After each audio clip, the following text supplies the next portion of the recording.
자, 오늘 본문 말씀을 가지고 여호와의 긍휼하심과 이스라엘 백성의 회개에 대해서 같이 은혜를 나누고자 합니다. 여러분, 오늘 본문 말씀은 이스라엘 백성이 바벨론에 끌려가서 70년 동안 종살이 하다가 돌아와서요, 성벽을 쌓고 성전을 수축하는데 두 번이나 실패한 상태에서 느헤미야가 백성들을 불러 모으고 기도하고 불러 모아서 52일 만에 성벽을 완공을 했어요. 그리고 여호와께 드리면서 이제 이 느헤미야를 기록을 했는데요. 성벽을 쌓고 나서 한 일이 뭐였냐? 이스라엘 백성들이 그동안 읽지 못했던 성경책이요. 창세기, 출애굽기, 레위기, 민수기, 신명기, 이 성경책을 국민들 앞에 전부 다 성경을 읽었고요. 백성들이 그 말씀을 들을 때마다 아멘, 아멘 하면서 화답을 했습니다. 그러고 나서 진심을 다해서 아멘, 아멘 하면서 듣고 이렇게 화답하다 보니까 여호와의 말씀대로 살지 못했던 것이 생각이 나서 그걸 자기 죄부터 시작해서 조상의 죄까지 전부 다 회개하고, 그리고 지도자부터 시작해서 온 백성이 언약을 했어요. 앞으로 이렇게 살겠습니다라고 언약한 그 말씀을 오늘 우리가 읽었습니다. 그래서 여러분, 오늘 이 말씀을 통해서 정말 나도 여호와의 그 큰 사랑을 마음속 깊이 체험하고 이제 여호와의 말씀으로 남은 인생을 멋지게 살아보리라, 이렇게 다짐하고 우리 주님 앞에 언약하는 예배가 됐으면 좋겠습니다. 자, 이스라엘 백성들이 여호와의 말씀을 듣고서 아멘, 아멘 하고 끝난 것이 아니라 아멘, 아멘 할 때 가슴속 깊이 느꼈던 그 말씀, 새겨진 말씀을 가지고 자기 자신을 살펴보고 또 자기 조상들을 살펴보면서 회개를 했는데요. 이스라엘 백성들이 지은 죄가 무엇이었을까요? 첫 번째, 이스라엘 백성이 지은 죄가 바로 금송아지를 만들어 놓고, 이게 송아지를 금으로 만들었어요. 그리고 그것을 단 위에 세워놓고 이 송아지가 우리를 애굽 땅에서 인도해낸 엘로힘 여호와다 라고 외쳤어요. 그리고 모두가 함께 그 금송아지한테 제물을 바치면서 찬송하고 예배를 드렸습니다. 왜 이런 현상이 빚어졌을까요? 여호와를, 성삼위일체 엘로힘 여호와를 애곡했기 때문에 이런 현상이 나타난 거예요. 여러분, 우리가 전도하다 보면 나도 믿어요. 사람이 믿음 한 가지만 있으면 되는 거 아니겠습니까? 저는요, 유교를 믿어서 조상신을 잘 섬기고 있습니다. 저는요, 부처를 믿어서 얼마나 헌신적으로 공양하면서 사는지를 모릅니다. 각자의 자기의 여호와를 믿고 있는 거예요. 그런데 여호와께서는 뭐라고 말하고 있어요? 나 외에 다른 여호와 엘로힘이 없느니라. 단호하게 말씀하고 있어요. 어떤 것도 이 세상에 우주 만물을 창조하고 우리를 사랑한 어떠한 절대자도 없다. 오직 누구만이?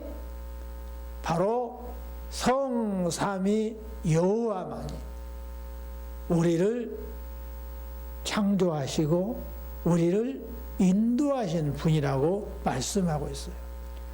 다른 이로서는 구원을 얻을 수 없나니 저나 인간의 구원을 얻을 만한 다른 이를 주신 적이 없느니라 라고 선언한 그 말씀이 있음에도 불구하고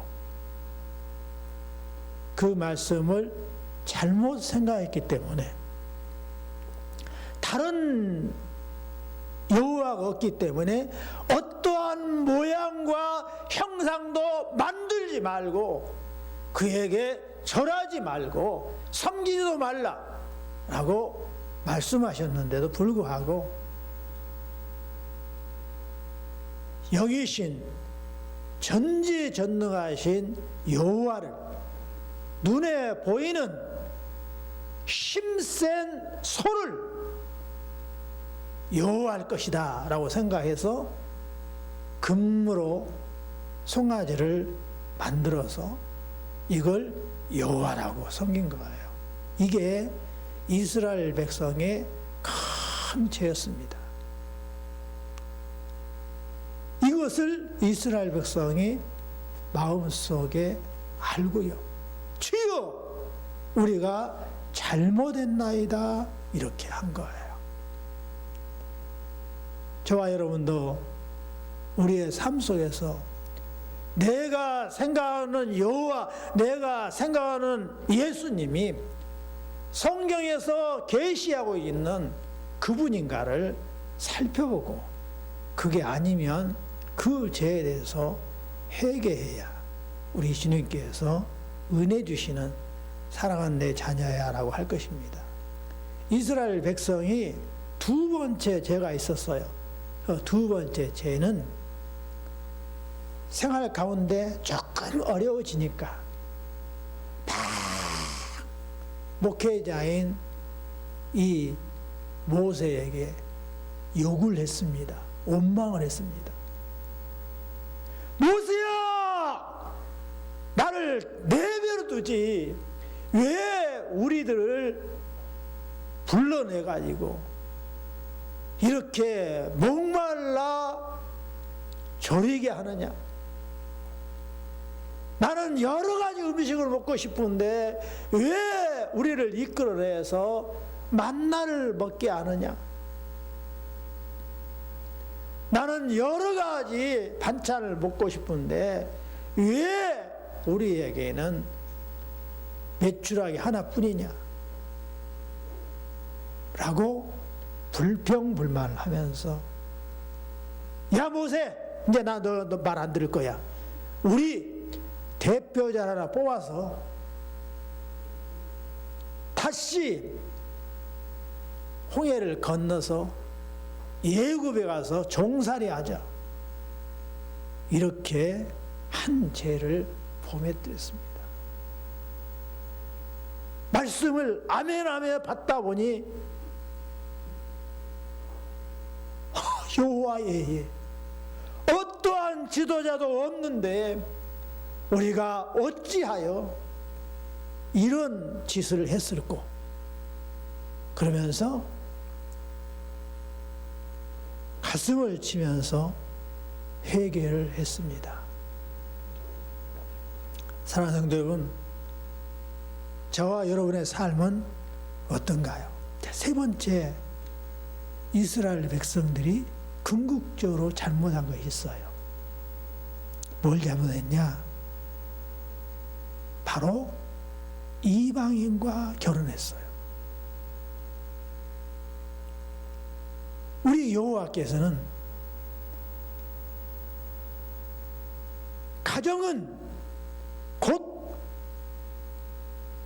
작은 천국이므로 천국을 상징 웨딩에서 가정을 여호와께서 세웠으므로 우리 영혼의 남편은 누구예요? 예수님이시고 여호와세요. 그리고 우리는 신부예요. 그러니까 나 외에 다른 여호와가 없으므로 내가 곧 남편이고 내가 곧 신랑이니 나하고 사랑하며 살자구나. 이게 우리 여호와 우리의 관계예요. 그래서 가정이 그것의 그림자 예표이기 때문에 오직 남자가 어른이 되면 부모를 떠나 가정을 이루는데 어떤 가정을 이루어야 돼요? 믿는 사람과 함께 결혼을 해야 되는 거예요. 그 내용이 성경에 자세히 기록되어 있어요. 왜 노아의 홍수가 일어났는가요? 여호와의 아들들이 세상의 딸들과 함께 결혼해서 가정을 이뤘기 때문에 그래요. 거기서 세상의 딸은 여호와를 믿지 않냐는 딸들, 여호와의 아들들은 여호와를 믿는 자들. 근데 여호와를 믿는 자들이 그러면 안 믿는 사람하고 결혼할 수 없느냐? 우리가 볼 때 인간적으로 생각할 때 당연히 할 수 있다고 생각을 합니다. 그런데 왜 안 되느냐? 안 믿는 자와 결혼하면 옛날부터 태초부터 지금까지 어떻게 되어 있느냐? 남자는요, 여자가 하자는 대로 하게 돼 있어요. 여보 맛있는 국 좀 먹어봐요. 여보 맛있는 음식 좀 먹어봐요. 여보 내가 지은 이 옷 좀 입어봐요. 여보 이렇게 아름답게 꾸며놨으니 같이 한번 구경 좀 해요. 하면서 뭐라고 하냐면 남편이 기분 좋아지면 여보 내 소원 좀 들어줘. 그러면 더 맛있는 요리를 해주고 더 내가 당신을 사랑할 거예요. 그러니까 남자는 어느 남자치고요, 여자가 사랑스럽게 따뜻하게 대해주면 안 넘어가는 가정 없어요. 그러니까 왜 세상이 물로 심판을 받았어요? 안 믿는 여자들이 뭐 했어요? 좋은 것만 그렇게 하면 좋은데 밤마다 만나기만 하면, 밥만 같이 먹으면 무슨 이야기냐면 내가 믿는 신이 너무 좋으니까 그 신 좀 우리 집에다가 모셔놓고 같이 섬깁시다. 이 일을 한 거예요. 그러니까 안 돼. 그러면 아니 여보 내가 당신 사랑하잖아. 그러니까 당신이 하자는 대로 성전은 같이 내가 갈 거예요. 그런데 집에 오면 내가 하자는 대로 좀 해주시오. 날마다 그렇게 하니까 남자들이 다 넘어가 버린 거예요. 그래 어떻게 했어요? 가정이 이제 여호와를 섬기는 가정이 아니라 우상을 섬기는 집이 되어버려요. 그리고요, 남자들은요, 옛날에 지금이나 맞벌이 시대에도 역시 마찬가지로 남자는 밖에서 떠들고 여자분들은 안에서 살림을 직장생활 하면서도 하게 돼 있어요. 그러면 자녀를 주님께서 창조의 섭리 그대로 남자가 젖이 있어 젖을 먹이는 게 아니라 누가 먹이죠? 여자가 먹여요. 그러니까요, 여자가 똑똑하면 자녀도 다 똑똑하게 된 거예요. 여자가 잘못됐으면 또 자식도 잘못됩니다. 여자가 굉장히 중요해요. 근데 그 여자가 뭘 해요? 자기 자식한테 자기가 섬기는 우상을 가르치는 거예요. 그러니까 아빠 혼자 여호와를 믿지 실제로는 전부 다 우상을 섬기는 집안으로 편모되어 버리는 거예요. 근데 그것이 이집트뿐만 아니라 전 이스라엘이 모두가 그렇게 되어버렸단 말이에요. 그러니까 여호와께서 어떻게 했어요? 이스라엘을 심판할 수 없게 된, 심판하지 않으면 안 되게끔 된 거예요. 그래서 이스라엘 백성들이 그 말씀을 듣고 아멘 하면서 간속 깊이 찔려서 아버지 잘못했습니다라고 회개를 하게 된 것입니다. 바로 그 이유 때문에 이스라엘 백성이 나라를 빼앗기고 바벨론의 포로로 끌려가게 된 것입니다. 사랑하는 성도 여러분, 또 이스라엘 백성들의 죄가 있는데 무슨 죄가 있냐? 여호와께서 그렇게 죄를 짓는 이스라엘 백성들을 다시 깨닫도록 하기 위해서 선지자를 파송했지만 이 선지자들을 전부 다 잡아 죽이는 일을 서슴지 아니했습니다. 그러면서 어떻게 했어요? 여호와를 모독하게 된 거예요.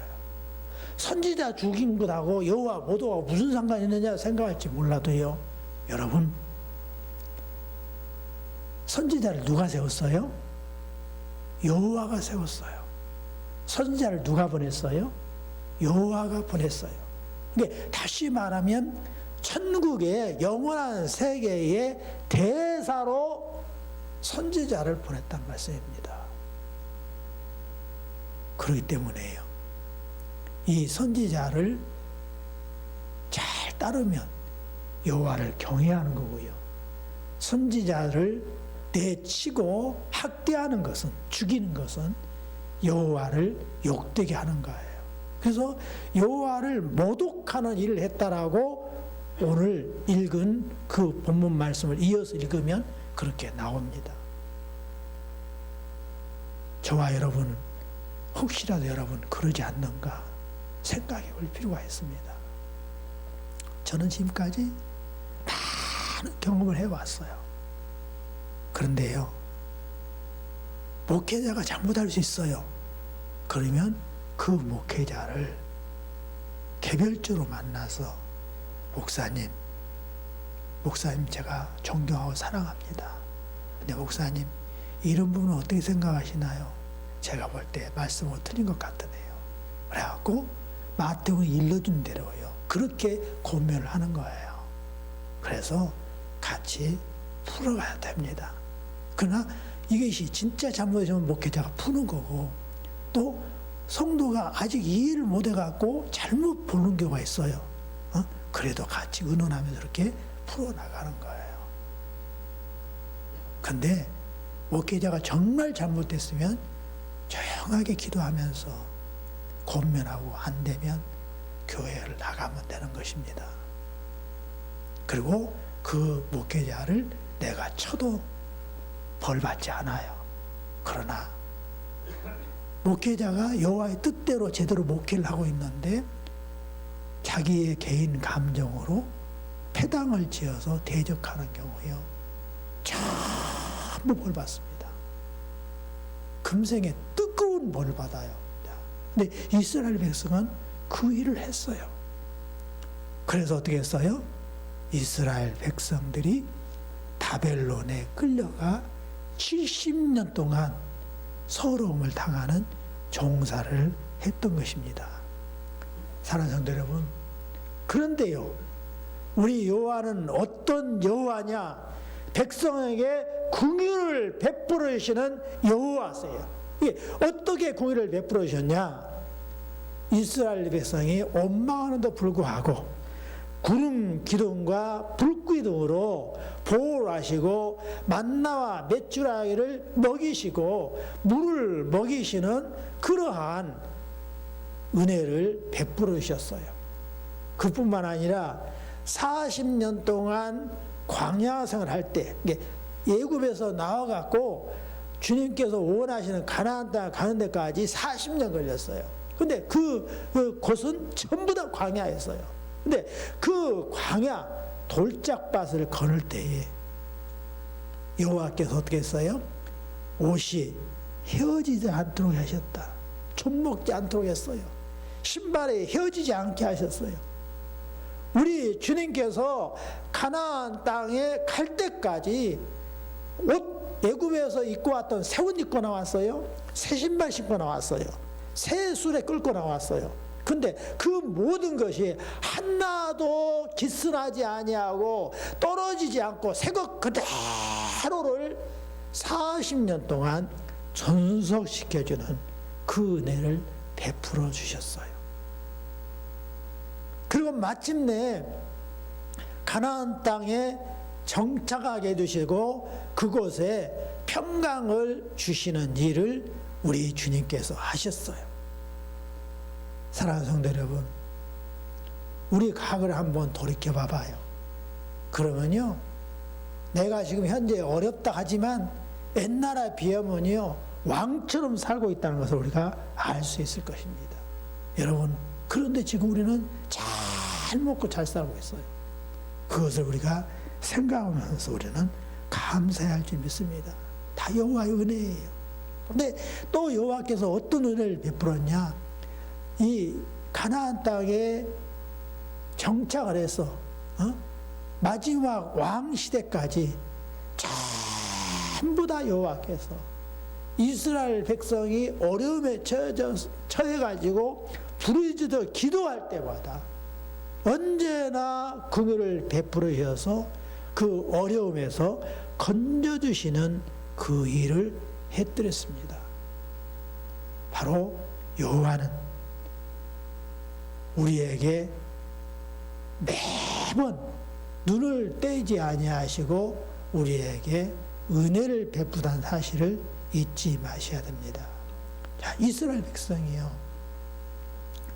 이러한 사실을 알고 나서 아주 깊이 있게 회개하고 나서 여러 지도자와 함께 언약을 체결했는데요. 어떤 언약을 체결했냐면 첫 번째요, 오직 여호와를 섬기는 가정을 이루겠습니다. 이렇게 언약을 맺었어요. 여호와를 믿지 않는 자와 결혼하게 되면 결국 여호와를 떠나 우상을 섬기게 되기 때문에 다시는 우리 조상들이 밟았던 잘못된 전철을 밟지 않겠습니다. 우리는 반드시 여호와를 믿는 자녀와 결혼하겠습니다. 이렇게 언약을 맺었습니다. 이 언약이 저와 여러분의 언약이 되어야 됩니다. 또 두 번째요, 언약을 했는데 어떤 언약을 했냐? 안식일을 지켜서 여호와께 예배를 드리겠습니다. 이렇게 언약을 맺었습니다. 왜 안식일을 지키라고 했는가요? 우리 여호와께서 원래 온 우주를 만드시기 전에 설계를 했는데 엿새 동안 일하고 하루 쉬도록 사람을 그렇게 만들었어요. 그렇기 때문에요, 그것을 지켰을 때에 건강합니다. 그걸 지키지 않으면 내가 건강 같아도 다 병나게 돼 있어요. 우리가 사용하는 물품 기계들도요, 다 어떻게 쓰라는 그 사용법이 나와 있어요. 그 사용법부터 썼을 때에 오래오래 제 기능을 발휘하면서 물건을 쓸 수 있어요. 그런데 그 지침대로 하지 않고 사용하면 금방 고장 나는 걸 볼 수 있습니다. 자, 두 번째, 왜 우리 주님께서 주의를 지키라 했냐? 그것은요, 우리 몸이 물질로만 구성된 것이 아니라 영이 함께 있기 때문에 영이 건강해야 되기 때문에 여호와의 말씀을 쉬는 날 와서 안식일 날 나와서 말씀을 듣도록 하기 위해서 그렇게 우리 주님께서 안식일을 지키라고 하신 거예요. 그러니까 내 영육간의 건강을 지키기 위해서 안식일을 우리가 우리 주님께서 허락하신 대로, 우리 주님께서 계획하신 대로 지켜야 할 줄 믿습니다. 그리고요, 또 이스라엘 백성들이 어떻게 다짐했냐면, 어떻게 언약을 세웠냐면, 첫 열매를 반드시 여호와의 성전에 드리도록 하겠습니다 라고 언약을 맺었습니다. 여러분, 첫 첫 열매는 뭔가요? 첫 열매는 첫 새끼, 첫 곡식, 첫 과일, 내가 일에서 얻은 제일 먼저 얻은 것들을 첫 새끼라고 합니다. 그것을 예배 때마다 갖다 성전에 뒀어요. 그런데 이것은 무엇을 가리키냐면요, 바로 나를 구원하기 위해서 십자가에 못 박혀 죽었다가 살아나신 예수 그리스도를 가르칩니다. 그래서 예수 그리스도께서 죽은 자 가운데 다시 부활하셔서 첫 열매가 되셨어요. 그래서 오늘날은 예배를 드릴 때에 첫 곡식, 첫 새끼, 첫 과일을 드린 것이 아니라 그게 나를 구원하신 부활하신 예수님을 상징한 것으로 우리가 이미 이루어졌기 때문에 무엇을 드리는 거예요? 감사 헌금을 드리는 거예요. 11조를 드리는 것입니다. 그런데 이 첫 열매 감사헌금 11조를 드리는 이유가 있어요. 그 이유가 첫 번째 뭐예요? 예수께서 나를 구원하시고 죽으셔서 부활하셔서 첫 열매가 되심에 감사해서 드리는 거예요. 그래서 이것은 반드시 드려야 됩니다. 자, 두 번째요. 왜 첫 열매를 드리라 했는가? 두 번째는요, 우리의 구원자 되신 예수님의 말씀이 계속 연구되고 전해지도록 하기 위해서 드리는 거예요. 그래서 목회자한테는 뭘 안 줬어요? 주님께서 땅을 주지 않았고 토지를 주지 않았어요. 농작물을 주지 않았어요. 그래서 이 목회자에게는 뭘 하도록 만들었어요? 오직 성전에서 일을 하는데 무슨 일이에요? 성경을 읽고 쓰고 성경을 가르치고 그리고 예배드리고 하는 일에만 하도록 했어요. 그러면 그 성직자도 다 사람인데 뭘 먹고 사는 거예요? 오늘 여러분 느헤미야를 쫙 읽어보시고요, 또 가셔서 레위기를 쫙 한번 읽어보시고 신명기를 읽어봐봐요. 그러면 전부 다 첫 열매, 첫 곡식 이걸 갖다가 어디다 들어가냐면 성전의 곳간에 가득 넣어놓고, 그리고 그것을 누가 먹도록 했어요? 바로 성전에서 일하는 레위들이 먹도록 했어요. 그래서 농사 짓지 아니하고 성전 일만 하는 그들에게 바로 이 곡식을 주고 그걸 가용으로 쓰도록 만들어서 걱정 없이 성경을 계속 연구하고 계속 성경을 써서 발간해내고 성경을 부지런히 가르치고 여호와의 말씀의 뜻을 가르쳐서 예배드리도록 하는 일에 쓰도록 그렇게 하신 거예요.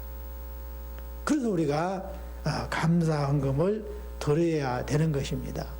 그리고요, 세 번째, 왜 첫 열매를 드려갔냐? 예수님이 다시 오셔서 새하늘과 새 땅을 그리고 새 성전을 주실 때까지 교회가 보존되어야 하기 때문에 예물을 드리려 한 것이에요. 그래서 백성들이 그걸 깨달았어요. 그 전에는 어떻게 했어요? 이 사람들이 예배를 드리는데 어떻게 예배를 드렸어요? 아내가 집에서 자기들 신을 갖다 놓고 우상하게 접대해보기 때문에 우상하게 다 제사를 드리기 때문에 여호와 앞에 가지고 올 때는 어떻게 했어요? 좋은 거는 다 아내가 선별해가지고 다 우상한테 드려버리고 이제 남편을 따라 성전에 나갈 때는 벌레 먹은 거, 쩔뚝발이 판매해서는 안 되는 것들, 그런 것들을 가지고 와서 예배를 드린다고 갔던 거예요. 그러니까 여호와께서 뭐라고 말했으면 누가 나와서 성전문에 못지렸으면 좋겠도다, 그렇게 말씀해 버렸어요. 그리고 만약에 너희가 하나님 앞에 여호와께 드리는 그 예물을 너희 상전한테 갖다 줘봐라. 그리고 너희 상전이 과연 잘 받아주고 너희에게 사랑을 베풀어 주겠느냐? 너를 당장 붙잡아서 옥에 가둬버리고 이렇게 할 것이다라고 말씀하고 있어요. 그래서 이스라엘 백성이 그 죄 때문에 어떻게 했어요? 여호와를 모독해서 바벨론에 70년 동안 종살이 하다가 돌아오게 된 거예요. 사랑하는 성도 여러분, 우리가 예물 드리는 거 아무렇게나 드리면 안 됩니다. 나를 위해서 자기 목숨을 버리신 그 예수님을 생각하면서 감사합니다. 오늘날 저를 이렇게 천국 백성 삼아주시고 오늘날도 이렇게 은혜 주셨사온데 내가 피땀 흘려 흘린 본 살 같은 내 피 같은 이 예물이지만 아껴서 주님 앞에 드립니다라고 드려야 되는 것입니다. 그렇게 하면 여호와께서 어떻게 했어요? 금생과 내세에 반드시 복을 주신다고 그랬어요. 차고 넘치게 준다고 그랬어요. 그러니까 그 경험을 여러분 전부 하시기 바랍니다. 우리 주님의 살아있는 생생한 약속이에요. 그러니까 그 약속을 우리가 마음속 깊이 간직히 할 것입니다. 이스라엘 백성이 회개하면서 그렇게 했단 말이에요. 그래서 말씀을 오늘 요약하면 이스라엘 백성이 여호와께 죄를 범했음을 알았어요. 뭐를 들을 때에 여호와의 말씀을 듣고 읽을 때 여러 가지 이스라엘 백성이 죄를 지었지만 우리 여호와께서는 끝까지 참으시고 은혜를 베풀어 주셨고요. 이스라엘 백성이 회개하고 언약을 방금 세운 거예요. 그런데 전부 다 어떤 마음으로 언약을 세웠느냐? 저와 여러분이 똑같은 마음으로 이렇게 마음속에 언약을 세워야 됩니다. 함께 읽습니다. 시작. 내가 그리스도와 함께 십자가에 못 박혔나니 그런즉 이제는 내가 사는 것이 아니요 오직 내 안에 그리스도께서 사시는 것이라. 이제 내가 육체 가운데 사는 것은 나를 사랑하사 나를 위하여 자기 자신을 버리신 여호와의 아들을 믿는 믿음 안에서 사는 것이라.